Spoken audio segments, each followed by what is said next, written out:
Alors, j'ai oublié quelque chose d'important, c'était de vous remercier, bien évidemment, d'être là avec nous ce matin pour un nouveau webinaire sur un sujet très innovant chez nous, mais sur lequel on a commencé à travailler depuis quelques temps, parce que c'est une tendance importante de l'expérience client. C'est cette tendance qui s'est renforcée par la situation de crise dans laquelle on se trouve des consommateurs.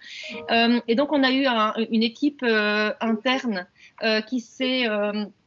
qui a travaillé sur le sujet sous la houlette de Nicolas Diquero, donc une équipe avec Lucie et François que vous allez entendre, mais aussi Ludivine Morin et Martin Dramet, qui ont fait vraiment un travail extra et qu'on a eu envie de vous montrer aujourd'hui et de partager avec vous, et aussi avec des articles dont je vous parlerai tout à l'heure, ou Lucie vous parlera tout à l'heure. Donc je vais laisser la parole très rapidement à Lucie, qui est consultante expérimentée chez nous. Bonjour. Voilà, que vous voyez, et à François, que vous ne voyez pas, mais que vous allez entendre. Bonjour. Qui est senior manager chez Acemis et qui fait partie, comme moi, de l'équipe du Belux. Voilà, sans attendre, je vous laisse la parole à tous les deux, la main et le contrôle. Et donc, je vous retrouve tout à l'heure. Donc, n'hésitez pas, comme d'habitude, faites-nous part de vos questions sur le fil de discussion, et on les partagera et on discutera de tout ça à l'issue de l'exposé, qui devrait durer une bonne demi-heure. Voilà. Merci beaucoup. Voilà. Merci Béatrice pour cette introduction. Donc, vous l'aurez compris à ma voix, c'est François qui parle et pas Lucie. Donc, je vous remercie de vous être joint à nous pour ce webinaire qui, s'il n'est pas le premier pour Acemis, est le premier que nous animons Lucie et moi. Donc, ce qu'on va faire aujourd'hui, comme vous l'a dit Béatrice, c'est vous donner quelques clés pour mieux comprendre le phénomène consommateur, partager avec vous nos convictions, discuter comment, à partir de l'expérience client, les entreprises peuvent éviter les risques qui sont liés aux consommateurs et même tirer parti des opportunités qui font naître. On lit beaucoup de choses, et j'imagine que vous aussi, sur les attentes des clients qui évoluent avec cette crise du Covid-19. On sait qu'ils ont plus d'exigences par rapport aux aspects sanitaires dans leur parcours client, qui demandent plus de digital de bout en bout sur leur parcours, qui sont davantage intéressés et attirés par les produits locaux. Mais par rapport au sujet de la consommation, c'est difficile, nous semble-t-il, de conclure à ce stade. Est-ce que la tendance va se renforcer durablement, oui ou non? On n'a pas de boule de cristal qui nous permettrait de trancher. Ce qu'on sait en revanche, c'est que il y a des chances que les consommateurs actuels renforcent leur comportement, amplifient leur comportement de consommation. Et donc, je vais laisser Lucie vous expliquer pourquoi on pense que ces tendances sont un sujet à traiter assez rapidement en sortie de crise, mais déjà maintenant. Merci beaucoup. Alors, juste pour information, il y a eu une autre présentation qui a été la mienne. Donc, François, il faudra que tu me redemandes le contrôle pour la suite. Okay. Voilà, super. Alors, on a juste choisi quelques chiffres parce qu'effectivement, même si on ne sait pas quel impact, on ne sait pas exactement quel impact aura la crise actuelle sur la tendance du consommateur, avant, c'était déjà une véritable tendance de fond. D'après une étude Harris Interactive, il y a 60% des Français qui affirment renoncer fréquemment à des produits qu'ils achetaient car ils ne les considèrent pas suffisamment responsables. Côté millennials, 80% d'entre eux se soucient davantage de l'impact de la marque sur la société que des produits ou services. Un Français sur deux juge que les informations disponibles sur les produits alimentaires ne sont pas fiables. Et enfin, le nombre de recherches sur les termes zéro déchet et donc upcycling, qui est le fait de réparer des objets anciens, a été multiplié par 10 en 10 ans. Donc on voit bien que même avant la crise, dont on ne connaît pas vraiment les effets, c'était déjà une tendance de fond. Voilà, et donc clairement, il nous apparaît qu'en sortie de crise, c'est plus un sujet à la marge. Donc nous vous présentons le sommaire de ce webinaire qui se déroulera en 5 temps. D'abord, on s'arrêtera un instant pour tenter de cerner ce que sont les consommateurs. On vous présentera ensuite différents profils de consommateurs et on zoomera en détail sur l'un d'entre eux qu'on vous laissera choisir. Dans la troisième partie, on discutera des 5 grandes attentes qu'on a identifiées qui sont spécifiques aux consommateurs. Puis nous verrons en détail dans la 4e partie toute une série d'exemples qui montrent comment les entreprises répondent actuellement aux attentes de ces consommateurs. Et enfin, dans la dernière partie, nous aborderons la question des risques et des opportunités qui sont liées à ce phénomène de consommation. Donc si vous êtes prêts, je vous propose qu'on commence tout de suite en posant la question, qu'est-ce qu'un consommateur pour vous? Le terme existe consommateur depuis plusieurs années. Il peut s'accompagner de toute une série de connotations plus ou moins valorisantes ou péjoratives.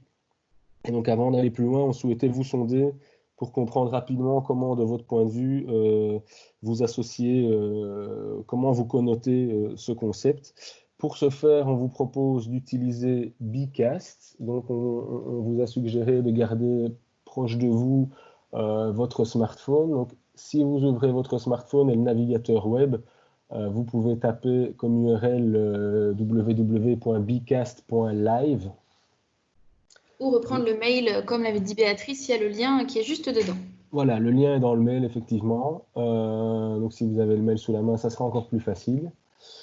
Et alors, quand vous arrivez sur la page d'accueil de Bcast, vous pouvez rentrer le code CONSO19 et cliquer sur le bouton Participer. Vous verrez que Bcast vous suggère vous donne un petit nom. Donc, vous cliquez sur Accepter, c'est souvent des noms un peu bizarres, un animal associé à un adjectif.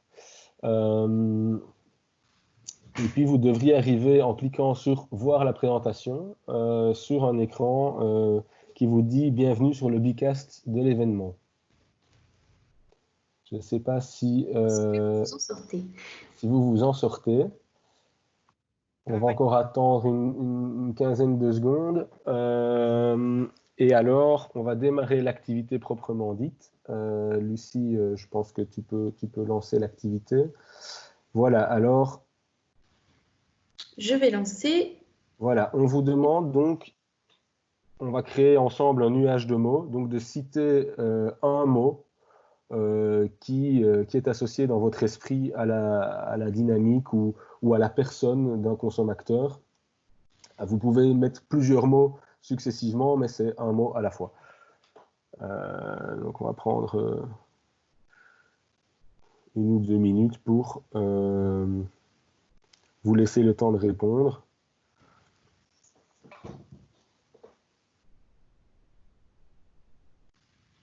Est-ce que ça va chez tout le monde?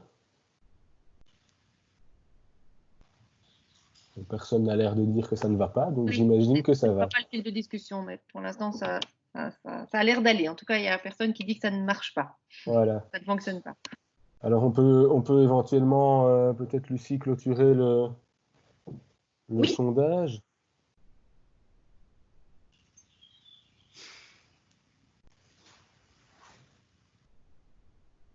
Voilà, alors Lucie, c'est réouvert. Non, je pense que quelqu'un en fait est sur le Bcast autrement. Hop. Voilà, alors ce qui ressort en premier et de très loin, c'est le mot responsable. Et puis acteur de sa consommation, militant qui revient aussi. Et puis alors tous des mots qui sont plutôt tournés vers l'avenir, clairvoyant, engagement, exigeant, participatif, prise de recul. Voilà. Alors des mots aussi qui tournent autour de l'écologie, bobo aussi. Voilà, mais donc clairement responsable sort très fort du lot. Donc je vais laisser Lucie vous présenter notre approche, notre définition de ce qu'on entend nous être un consommateur, qui vous le verrez est assez aligné avec ce que vous nous indiquez. Oui, merci. Alors nous, on a choisi de retenir une définition assez large. Donc on est parti tout simplement du mot. Donc un consommateur, c'est un client qui redevient acteur de sa consommation. Donc, comment est-ce qu'il redevient acteur de sa consommation? Il réinvestit ses actes d'achat. Alors, comment est-ce qu'il réinvestit ses actes d'achat? Il leur adjoint des préoccupations sociales, environnementales ou relatives à la santé, et il leur accorde plus de temps, de sens et de réflexion. Alors, on parle du consommateur, mais en réalité, la notion recouvre des profils très divers. Donc, on parle plutôt des consommateurs. Pour en fait illustrer cette diversité, on a choisi, les consommateurs en fait varient sur deux registres principalement. Il y a tout d'abord l'intensité de l'engagement. Pour l'intensité très basse, en fait, pour certains consommateurs, ça va être simplement la prise en compte occasionnelle de certains critères. Je vais avoir deux produits assez semblables et je vais par exemple choisir celui sur lequel il y a le label EcoCert. Pour ceux dont l'intensité d'engagement est très importante, en fait, être consommateur, c'est vraiment un mode de vie. Si on prend le même exemple, là, je vais acheter que bio, que local. Je vais même m'engager dans des réseaux peut-être tels que des AMAP et je vais inciter les gens autour de moi à le faire. On a mis une limite en fait en dessous de laquelle un client n'est pas considéré comme un consommateur. Il faut avoir entre guillemets un minimum d'engagement pour être considéré comme consommateur. La deuxième variable, c'est le périmètre de l'action.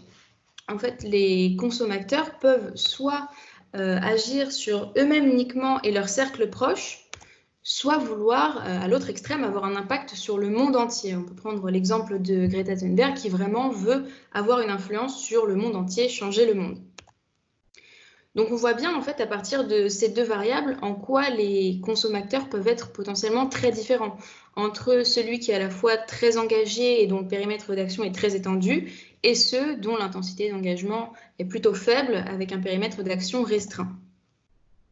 Et donc c'est pour illustrer cette diversité qu'on a créé 5 personas, donc Greta, la militante qui veut changer le monde, Vincent, l'impliqué qui veut reprendre le contrôle de sa consommation et aider les autres à le faire, Catherine, l'inquiète qui veut savoir ce qu'elle mange et ce qu'elle met sur sa peau et celle de sa famille.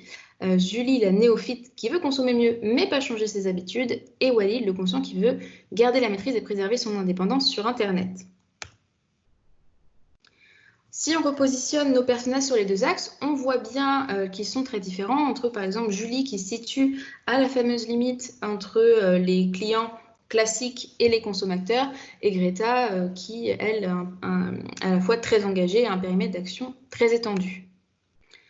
Comme on ne pourra pas présenter, on n'aura pas le temps de présenter les 5 personas, on va vous proposer de retourner sur Bicast pour voter pour le persona que vous souhaitez découvrir et sur lequel on va faire un zoom. Donc je vais lancer l'activité. Et vous pouvez voter pour le persona qui vous intéresse le plus.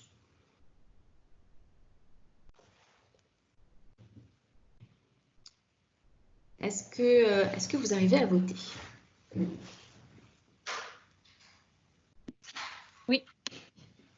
Super.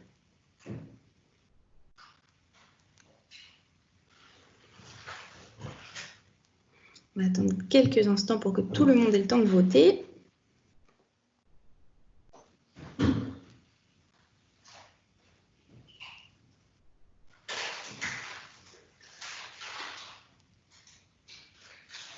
Je pense que tu peux y aller, Lucie. Ok.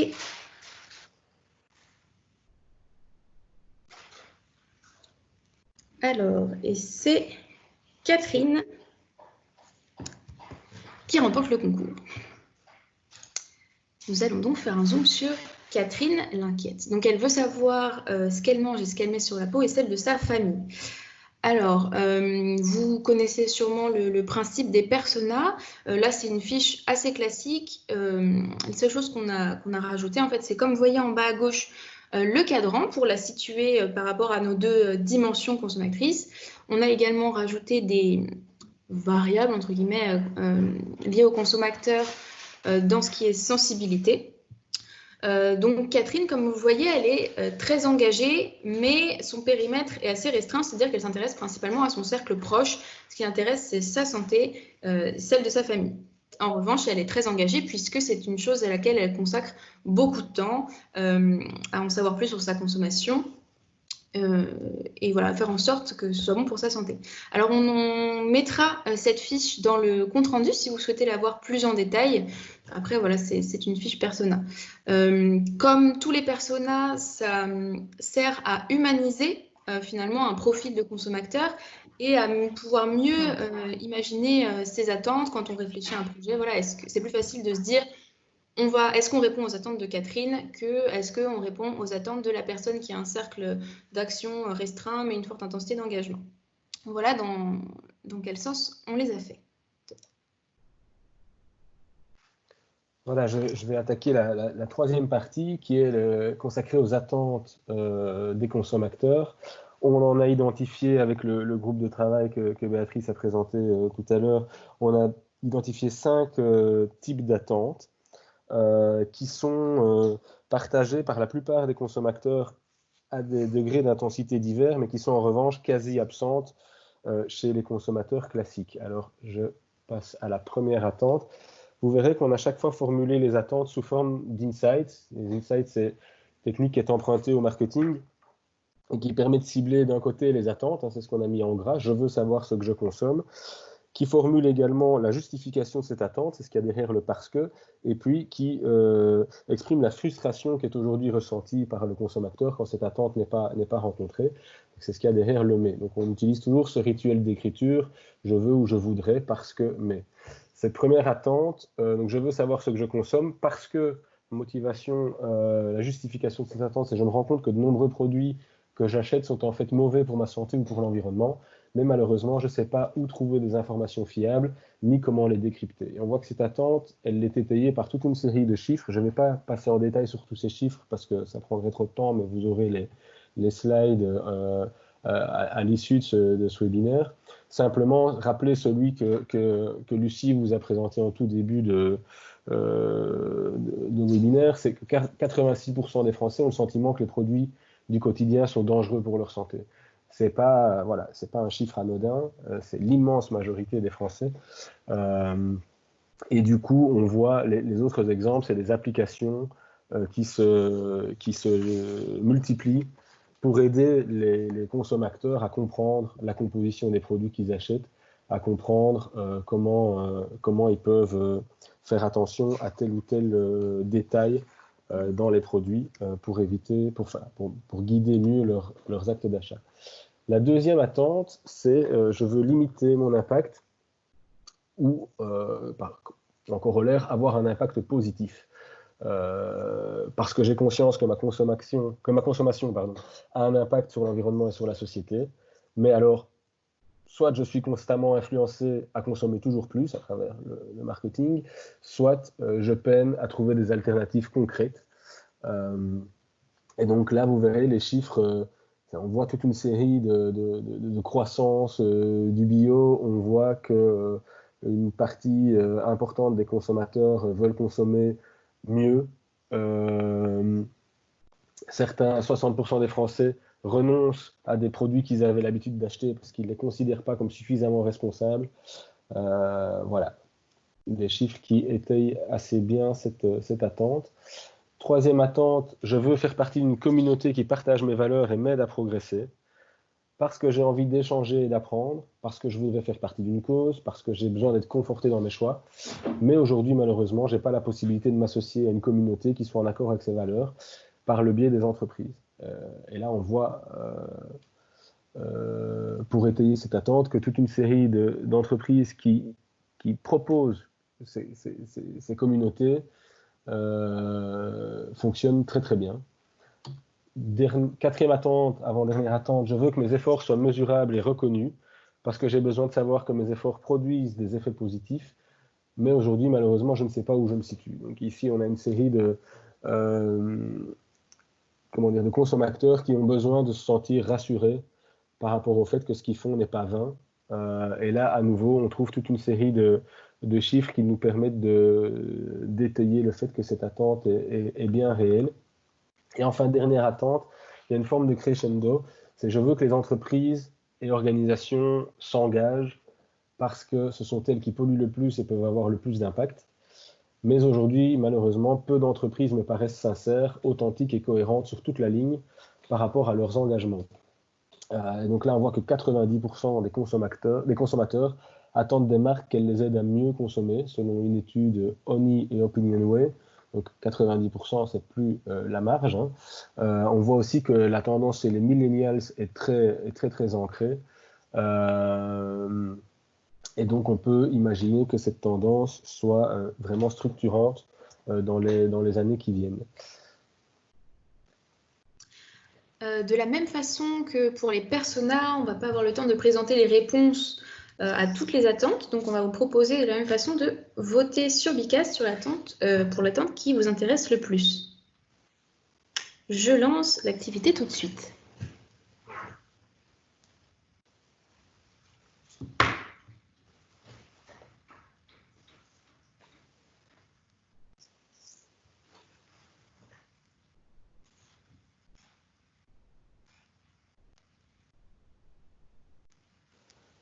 N'oubliez pas de valider dans le Bicast parce que je vois que l'écran, il faut scroller un tout petit peu pour cliquer sur le bouton valider, qu'on ne voit pas au premier abord sur l'écran.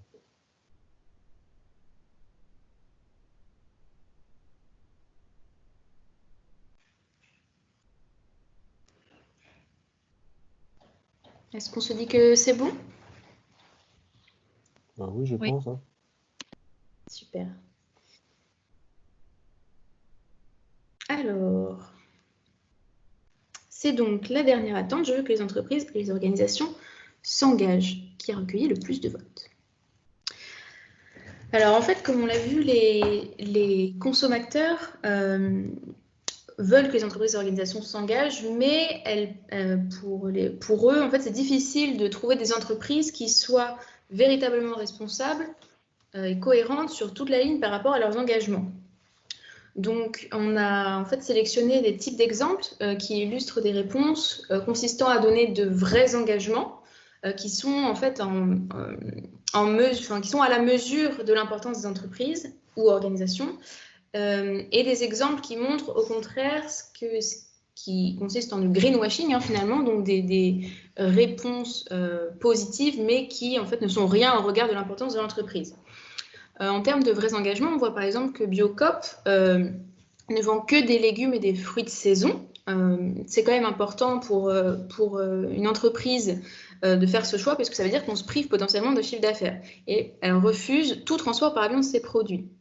Dans la même logique, on a la Camif et Patagonia qui prennent de vrais engagements par rapport au Black Friday. La Camif en fait préfère fermer son site ce jour-là et être cohérente avec ses valeurs, quitte à se priver d'un chiffre d'affaires potentiel. Patagonia en fait double les dons faits aux associations ce jour-là. Et par ailleurs, fait partie des 1%, je ne sais pas si vous connaissez, c'est les entreprises donc, qui reversent 1% de leur chiffre d'affaires pour la défense de l'environnement. On a aussi l'exemple de la Maïf, donc, qui est devenue une entreprise à mission. Vous savez, avec la loi PAC, donc, les entreprises peuvent se doter d'une raison d'être, et c'est le cas de la Maïf. Ou encore, côté service public, la ville d'Amiens qui recycle chaque année 500 tonnes de feuilles mortes, donc c'est quand même important. Ça a un coût plus important que l'électricité classique, donc qui est produite à partir de ces feuilles. Donc, les consommateurs veulent que les entreprises et organisations s'engagent, mais pas qu'elles fassent du greenwashing. Là, on a pris quelques exemples qui, à notre sens, sont plutôt de cet ordre-là. On a les engagements assez généralistes, par exemple, Etam qui s'engage à innover pour une mode plus durable et donc qui met au point des collections en coton bio. Bon, c'est assez... mettre au point quelques collections en coton bio comme engagement numéro 1, c'est peut-être pas très structurant. On a l'exemple de Burger King et Danone qui font des actions donc assez importantes, mais sur une journée, avec Burger King qui arrête de vendre son Whopper pour inviter à aller chez McDonald's, qui ce jour-là reverse ses bénéfices à une association, ou Danone qui reverse son chiffre d'affaires à des agriculteurs porteurs de projets d'une agriculture régénératrice. Là, en plus, c'est assez vague, c'est toutes les techniques agricoles préservant les sols et la biodiversité, c'est assez généraliste. On a aussi l'exemple de Nestlé qui a promis de réduire ses émissions de gaz à effet de serre d'ici 2050 à néant. Alors, il y a le fait déjà que 2050, c'est loin, et aussi les modes de compensation des gaz à effet de serre qui peuvent être remis en cause, puisque souvent, ça passe par des rachats, payés en fait, mais pour pouvoir continuer à polluer. Voilà, alors merci Lucie. C'est bien parce que vous avez choisi l'attente la plus structurante pour la suite de la présentation. Parce qu'ils intègrent donc dans leurs actes d'achat et de consommation des préoccupations qui sont liées à l'environnement, à la santé ou à l'équilibre social. Les consommateurs amènent des enjeux tout à fait spécifiques. Ils sont plus exigeants vis-à-vis d'eux-mêmes et donc ils en attendent aussi plus des autres. Ils font beaucoup d'efforts pour éviter ou limiter les écueils de leur consommation qui pourraient être débridés. Et donc, ils attendent des marques qu'elles fassent le même genre d'efforts qu'eux. Et en particulier, ils veulent pouvoir se dire que les entreprises sont responsables et qu'elles sont cohérentes. Ils la formuleraient, cette exigence, en disant par exemple, je sais que l'entreprise auprès de laquelle je suis client est consciente de ses responsabilités par rapport à l'environnement, la société et l'économie, et qu'elle agit en conséquence. Ce qui, comme on l'a vu dans les contre-exemples, n'est pas toujours le cas. Et en termes de cohérence, il voudrait pouvoir se dire, je sais que l'entreprise adopte une démarche sincère, complète et cohérente par rapport à son engagement pour l'environnement, la société et l'économie, et qu'elle ne fait pas du greenwashing. Et donc que l'impact des actions vertueuses qu'elle met en avant est réel au regard de son impact global. Le contre-exemple, c'était l'action qui dure un jour, où au final l'impact représente 1/365e de l'impact global que pourrait avoir l'entreprise. C'est pas anodin ces deux attentes, parce que si vous avez lu les articles qu'on a pu poster sur notre blog ou sur LinkedIn par rapport aux consommateurs, vous savez désormais que la plupart des consommateurs n'entrent plus en relation avec les marques qui bafoueraient ces deux exigences fortes. Donc on n'est pas dans quelque chose de superflu, c'est vraiment le cœur de la relation qu'attend le consommateur. Et en corollaire de ces deux exigences-là, les consommateurs attendent de la transparence parce qu'ils se fient plus spontanément aux entreprises, on l'a vu, qui font de moins en moins confiance. Et donc ils veulent pouvoir vérifier, discuter entre eux, valider en quelque sorte que l'entreprise n'est pas en train de faire du greenwashing et de se moquer d'eux. Et quand elle se moque d'eux, du coup, elle se moque aussi de la planète, du climat, des travailleurs qui sont exploités dans des pays un peu partout, dans le sud-est asiatique notamment. Lucie, je te recède la parole. Oui. Donc on parlait au tout début d'éviter les risques spécifiques et de profiter des opportunités nouvelles liées aux consommateurs. Donc on va voir des exemples de chaque. Alors un des risques les plus classiques à ne pas répondre aux attentes des consommateurs, c'est le bad buzz, la mauvaise publicité. Là on a pris un exemple, c'est une blogueuse qui a proposé à ses lecteurs et lectrices au cours de l'été 2019 de prendre en photo et de poster avec le hashtag plastique stupide, donc tous les emballages qui étaient complètement idiots, du suremballage. Là, on voit par exemple une boîte en métal qui est emballée encore dans du plastique et du polystyrène. Ça a eu un vrai écho puisqu'elle a eu plus de 1000 réponses en une semaine. À partir de ça, elle a appelé à voter pour des gagnants avec des catégories. Vous voyez, vous avez la catégorie l'idée du siècle là, en exemple. Et il y a eu quand même plus de 30 000 votes. Et donc là, on voit vraiment de la mauvaise pub que ça fait puisque vous avez la marque qui est associée à ce plastique stupide. On a de nombreux autres exemples de bad buzz. Vous avez la cérémonie des pics d'or, donc qui récompense les meilleurs dispositifs anti-SDF de l'année. On voit que ça a quand même du retentissement. Là, vous avez 47 000 réactions, en l'occurrence sur Facebook, presque 5 millions de vues de la vidéo de Guillaume Meurice qui présente cette cérémonie. Vous avez là, côté organisation publique, l'exemple de l'affaire du siècle, donc la pétition pour attaquer l'État en justice pour une action climatique qui a quand même recueilli 2 millions de signatures, ou encore le prix Pinocchio qui est une sorte de prix du greenwashing et qui a été remis en plein salon de l'agriculture par les membres de l'association qui organise ce prix.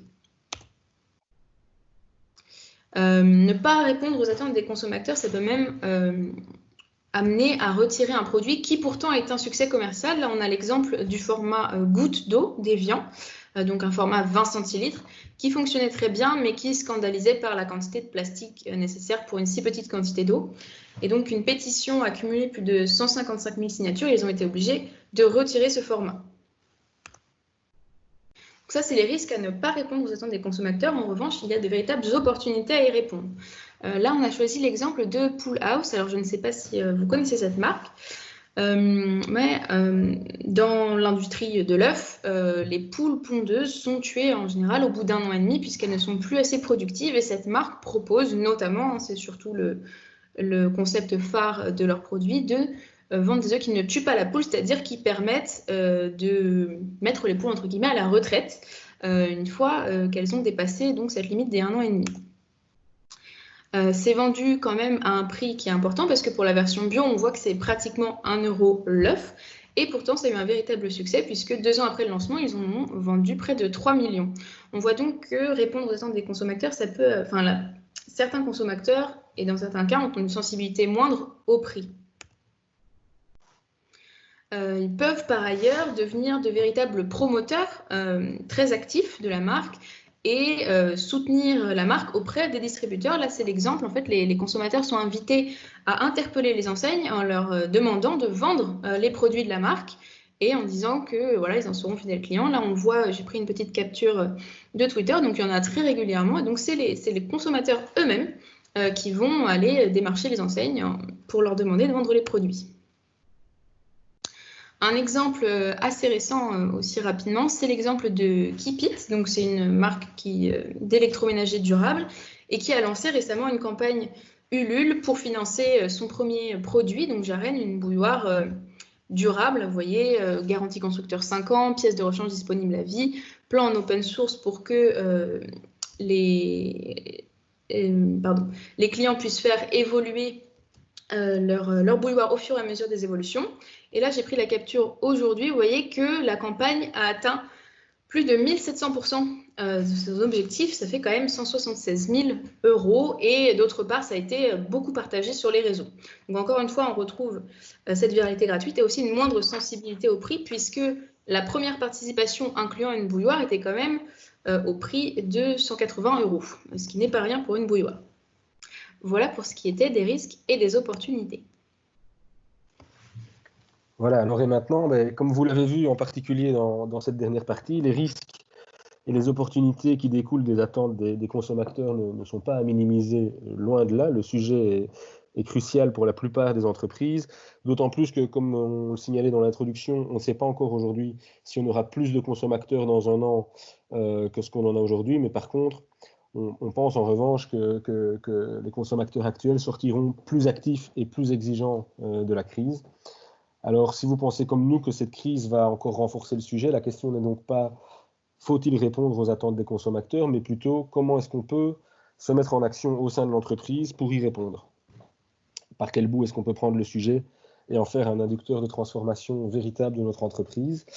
Chez Acemis, on a une phrase qui résume assez bien cet enjeu. On dit qu'il faut remettre les choses à l'endroit.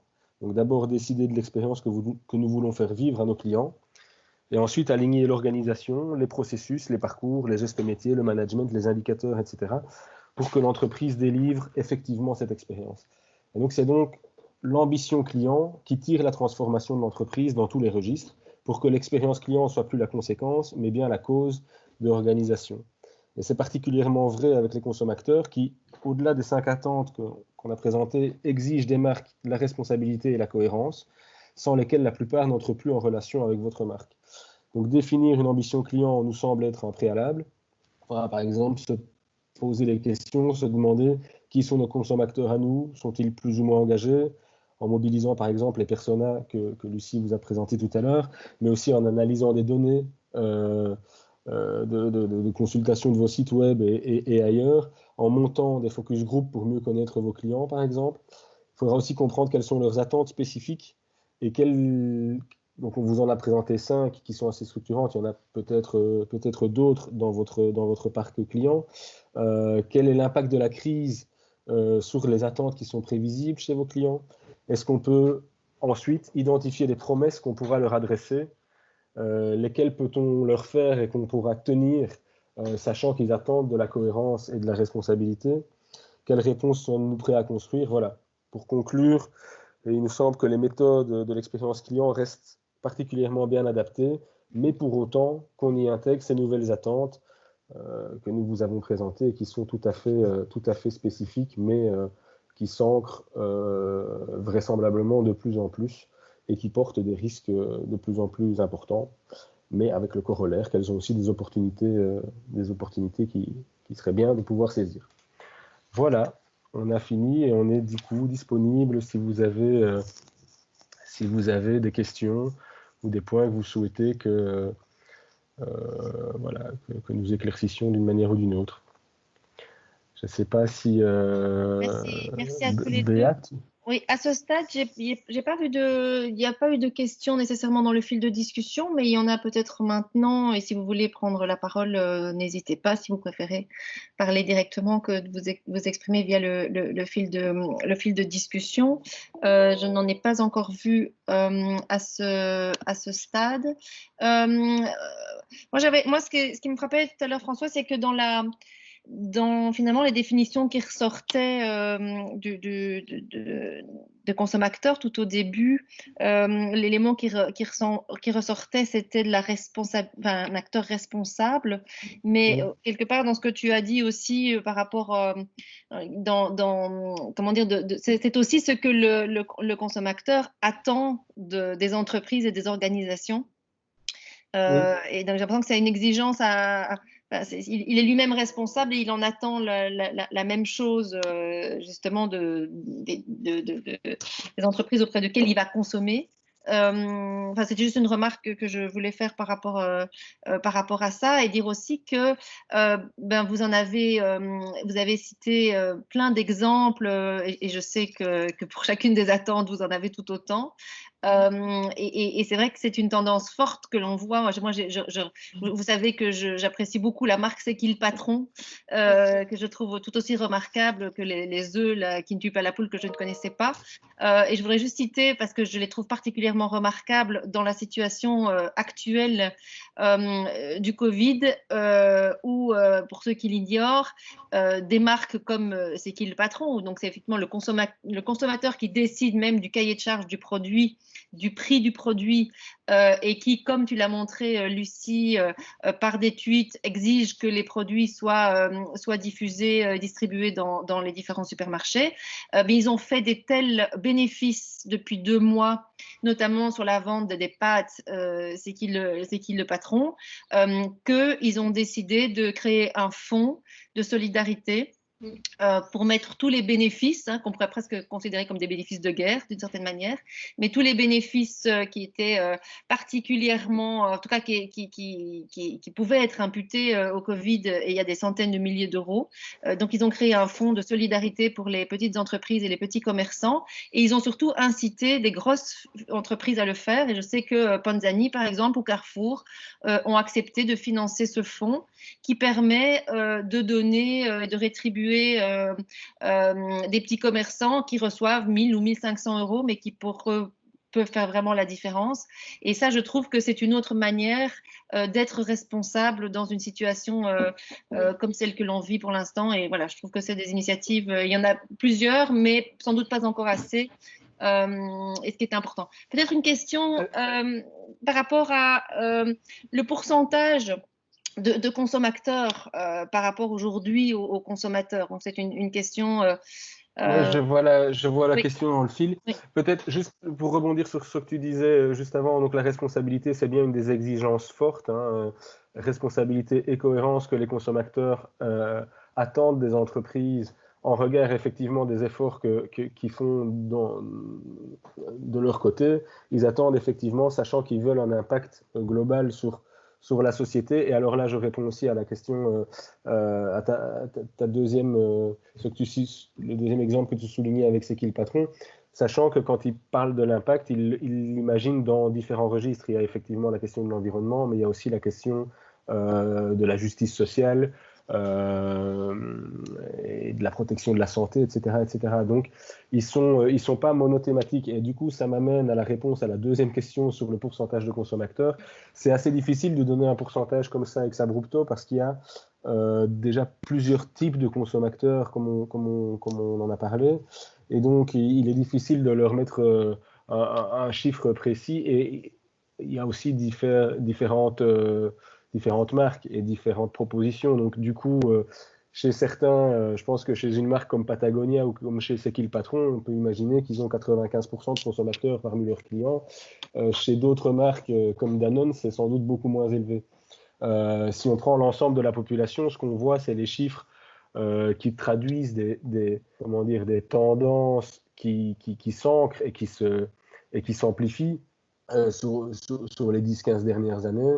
Et on voit notamment que les chiffres chez les millennials sont plus élevés que chez le reste de la population. Et chez les millennials, on arrive à... Allez, c'est difficile de donner un grand chiffre, mais on peut imaginer un chiffre de 70 à 80% des millennials qui sont au moins au stade de Julie, qui était la persona la moins consommatrice, on va dire, mais qui a déjà un début d'éveil, un début de conscience du fait que sa consommation a un impact et que du coup, un impact d'abord sur elle, mais aussi potentiellement sur le monde. Donc voilà, c'est difficile de donner un chiffre absolu. Par contre, considérer que la tendance existe depuis déjà au moins 20 ans et qu'elle se renforce d'année en année et que la crise sera vraisemblablement encore un point d'ancrage, notamment pour les consommateurs actuels, mais peut-être potentiellement pour d'autres, ça paraît assez clair. Puis il y a l'idée aussi, comme tu disais François, en fonction de l'entreprise, il va y avoir un pourcentage plus ou moins important a priori de clients consommateurs. Et un client qui est consommateur auprès d'une marque ne le sera pas forcément auprès d'une autre. Si on reprend le profil de Catherine, elle se soucie par exemple de sa santé, de celle de ses proches, elle va faire très attention à acheter des produits bio, elle va cuisiner, etc. Donc elle sera consommatrice auprès d'une marque de grande distribution par exemple. Par contre, pour ce qui est de l'environnement, ce n'est pas une de ses préoccupations et elle notamment, elle possède un SUV. Et donc, pour une marque de voiture, elle ne va pas être consommatrice du tout. Donc, le consommateur d'une marque n'est pas forcément un consommateur auprès d'une autre. Oui, tout à fait. Voilà, est-ce que vous avez encore l'une ou l'autre question ? Je n'en vois pas particulièrement. On peut en rester là, mais on reste dans le timing que l'on avait annoncé. C'est un point important. En vous remerciant à tous d'avoir participé. Merci évidemment Lucie et François pour l'exposé que vous nous avez proposé. Et comme le montre le slide que tu as laissé là, Lucie, vous êtes en train d'écrire un certain nombre d'articles. Vous en avez déjà publié 3 autour des consommateurs et les autres vont venir un par semaine dans les prochaines semaines. Décrivant justement les attentes que vous avez expliquées avec des exemples concrets, puisqu'ici tu es plutôt rentré dans une attente en particulier. Donc si vous voulez retrouver les sujets et creuser un petit peu, n'hésitez pas à aller regarder sur le site ACMIS et sur les articles qui sont d'ailleurs aussi sur LinkedIn. Voilà, merci beaucoup pour votre participation. Déjà, bon appétit et je vous enverrai dans l'après-midi le support de ce que vous avez été montré ici, le persona que vous avez choisi, l'attente que vous avez choisi et vous pouvez aussi retrouver l'enregistrement que je vous enverrai dans les tout prochains jours. Voilà, merci d'avance, merci, bon après-midi et au plaisir de vous voir. Merci beaucoup. Au revoir. Merci beaucoup. Merci à tous.